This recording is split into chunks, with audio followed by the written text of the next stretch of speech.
Mengenalnya butuh perjuangan yang luar biasa. Berbulan-bulan lamanya aku harus korban perasaan karena ditolaknya. Wajar memang perawat cantik itu menjadi trending topik di kampusnya. Tak sedikit laki-laki yang dibuatnya frustasi dan tak berdaya. Karena dirinya yang pintar, cantik, dan sopan santunnya yang jarang dimiliki wanita lain. Cowok yang mendekatinya juga tidak sembarang. Rata-rata dari kalangan orang-orang kaya dan ganteng tentunya. Namun saat itu, aku termasuk dalam deretan cowok yang mendekatinya. Aku tidak ganteng dan tidak juga kaya. Namun karena hatiku yang mendorongku untuk memilikinya. Walaupun tidak sedikit dari teman-temanku yang tak percaya bahwa ia akan bisa jatuh di pelukanku. Aku hanya bermodalkan keyakinan tulus dan cinta suci. Akhirnya di awal 2009, aku bisa mengenalnya. Itu pun aku berpura-pura sok kenal.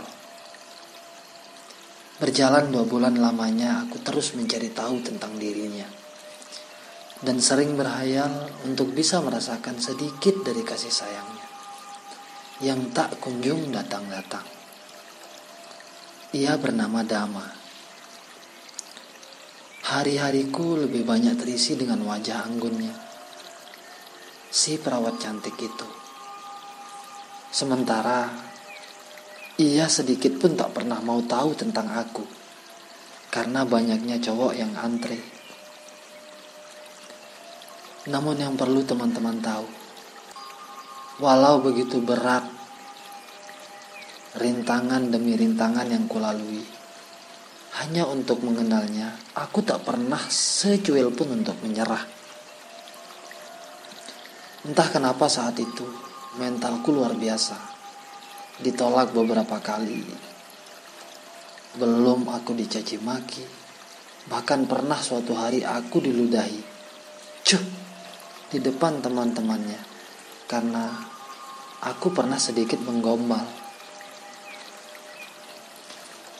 Hal itu pun tak menyurutkan semangatku. Tiba pada suatu hari keadaan itu, pacarku akhirnya tahu tentang diriku yang mengkhianatinya. Yakni mengetahui aku sudah mulai kegirangan dengan Dama si perawat cantik itu. Hal itu ia tahu dari sikapku yang jauh berbeda dari sebelumnya.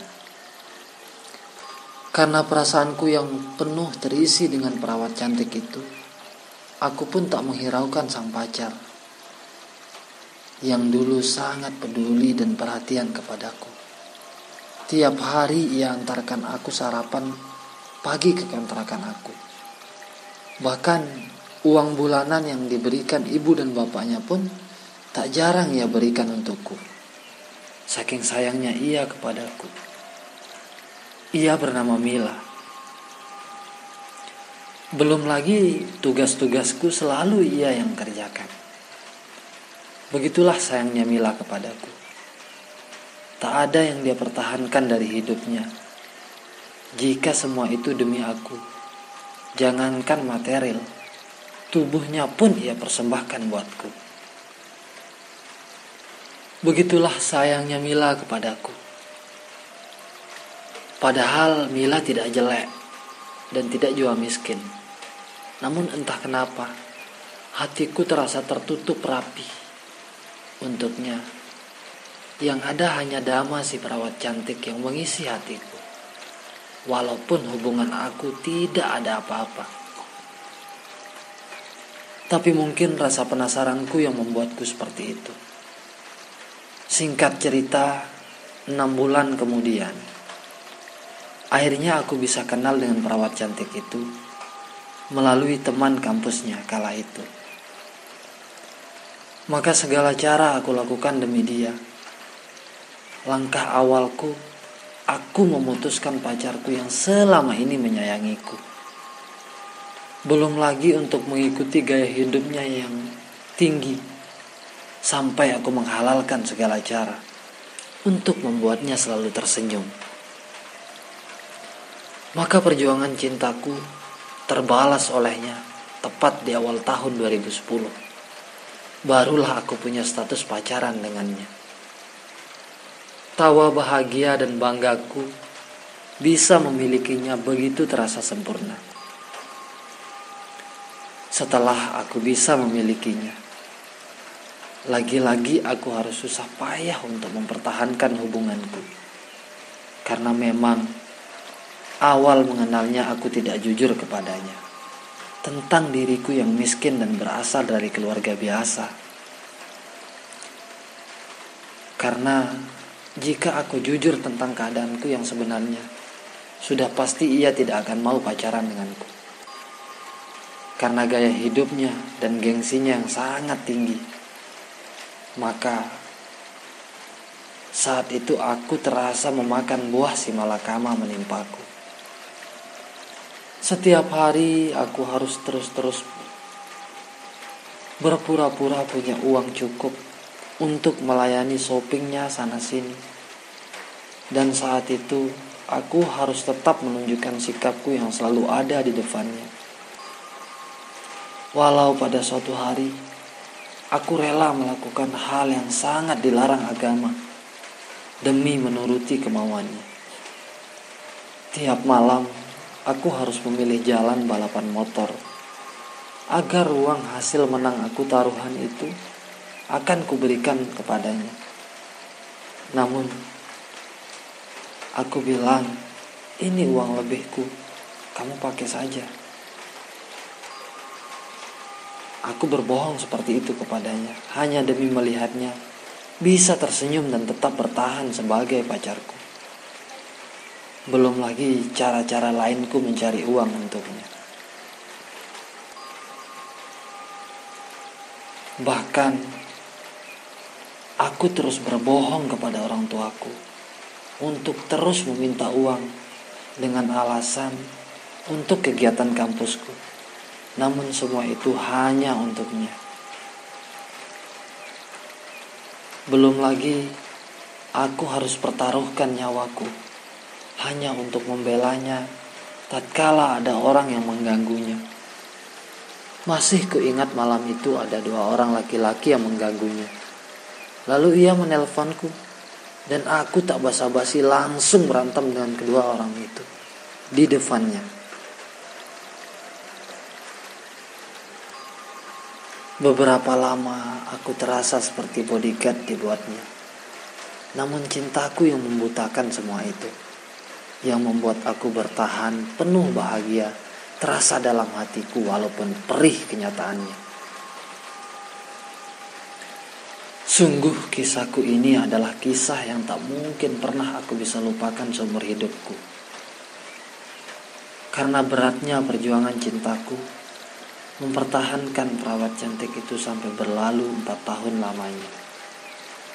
Namun karena aku wisuda dari kampusku, sementara ia harus melanjutkan kuliahnya yang tinggal 1 tahun, maka kami harus terpisah oleh ruang dan waktu. Aku harus pulang kampung untuk membuat rumah untuk kita nantinya. Sementara perawat itu melanjutkan kuliahnya, tetap tinggal masih di Mataram. Maka di 2 bulan menjelang perpisahan, jarak dengannya, kami saling meyakinkan cinta kami dengan dirinya. Dengan ia merelakan seluruh tubuhnya untukku, walau dengan sedikit terpaksa terlihat di wajahnya. Namun karena ia juga sudah mencintaiku dan kita karena sudah menjalin 4 tahun lamanya, penuh keluh kesah. Dengannya, akhirnya aku mendapatkan cintanya. Terbukti dari ia merelakan tubuhnya untukku. Itulah yang kemudian membuat kami berdua saling percaya. Maka antara aku dengannya membuat janji suci. Nanti 1 tahun kemudian, setelah ia selesai dari kuliah profesinya, kami akan melanjutkan pernikahan kami. Bahkan yang membuatku yakin, ia menuliskan namaku di dadanya dengan menggoreskan pisau dan meninggalkan bekas namaku. Begitulah kesungguhan cintanya kepadaku. Maka akhirnya aku pulang membawa janji itu, dengan mempersiapkan rumah tempat kami tinggal dan nikah nantinya. 1 tahun itu aku berusaha dengan semangat, siang malam mencari uang agar aku bisa membangun rumah. Dan alhamdulillah 4 bulan lamanya aku di kampungku akhirnya aku bisa membangun rumah, bahkan lantai 2. Dari berkat kerja kerasku dan usahaku kala itu, aku bertani dan berjualan gabah. Maka kabar itu langsung kukabarkan kepadanya, sekaligus menjadi kado ulang tahunnya. Dan sejak itulah aku mulai jarang bertemunya, karena kita sudah saling percaya dan terbatas oleh ruang dan waktu. Singkat cerita, suatu hari aku membawanya ke rumahku untuk memperkenalkan dengan orang tuaku bahwa perawat itu adalah calon istriku nantinya. Maka sambutan dari orang tuaku, keluargaku sangat menyetujuinya, karena jauh hari sebelumnya aku sudah panjang lebar menceritakan tentang perawat cantik itu. Maka menjelang kuliahnya berakhir, aku pun semakin siap dengan segalanya. Rumah, pekerjaan, bisnis, aku sudah punya semuanya. Tinggal menjemput sang bidadari kesayanganku, Dama, sang perawat cantik itu. Tiba 2 hari setelah kuliahnya berakhir, tiba-tiba malam itu aku diteleponnya dan disuruh ke rumahnya. Maka saat itu juga aku menyuruh seluruh keluargaku untuk bersiap-siap bahwa tidak lama lagi aku akan menikah. Dan persiapkan semuanya, pesanku kepada ibuku. Baik nak, ujar ibuku. Maka berangkatlah aku sendirian ke Mataram sambil tersenyum sendiri dan menghayal bahwa aku dipanggilnya untuk saya bawa lari dan nikahi malam ini, terbesit dalam hati kecilku. Sebelum aku sampai di rumahnya, aku berhenti di pusat pertokoan untuk membeli baju agar terlihat menarik di depannya nanti. Singkat cerita, sampaiku di sana, aku sudah menemukan banyak orang, termasuk di sana banyak keluarganya dan 2 orang pemuda lainnya. Namun ada hal yang berbeda. Matanya terlihat bengkak. Dan anehnya ia tidak ngomong apa-apa. Kedatanganku ia sambut dengan bersalaman dan mencium tanganku saja. Namun tanpa kata sedikit pun, yang membuat aku penasaran. Sambil ku menanyainya, "Sayang, kamu kenapa? Kok matamu bengkak?" Ujarku tanpa malu di depan keluarganya. Maka mendengar itu, ia tiba-tiba meneteskan air mata dan menangis tersendat-sendat. Sebagai seorang pacar, aku pun tak tahan dan memarahi semuanya. "Loh, ini ada apa sih? Kok pacar aku nangis? Emang ada apa?" Ujarku kepada semuanya. Maka satu di antara keluarganya yang hadir akhirnya bersuara, "Maaf, sebelumnya aku hanya ingin memberitahu kamu kalau Dama sudah tunangan dan tunangannya ada di depan kita saat ini." Sambil ia menunjuk ke arah 2 pemuda itu. Mendengar itu aku tersenyum, karena aku anggap itu main-main doang. Karena tidak mungkinlah bisa seperti itu. Pacaran saja kami sudah 5 tahun. Dan selama itu kami saling setia. Dan tak ada seorang pun laki-laki yang pernah kenal dengannya. Apalagi tunangan. Gak mungkin. sangat tidak mungkin terbesit dalam hatiku. Namun karena pacarku Dama